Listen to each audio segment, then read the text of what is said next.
West Bengal, Kolkata. I completed my BTech and Computer Science and Engineering. My college name is DIBYENDU, it's based on West Bengal, Durgapur. And after that, I joined two different domestic companies, like small company in different domain, as a BDM and everything.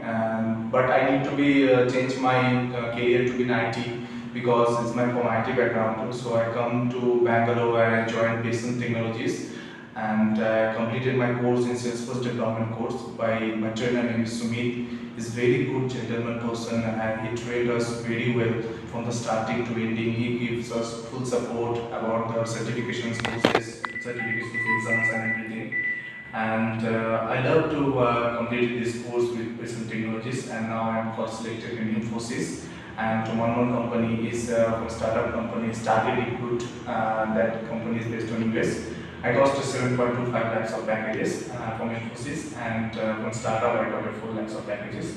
And thank you so much to Besant Technologies for giving this beautiful opportunity and to help my career in the separate plans. Thank you.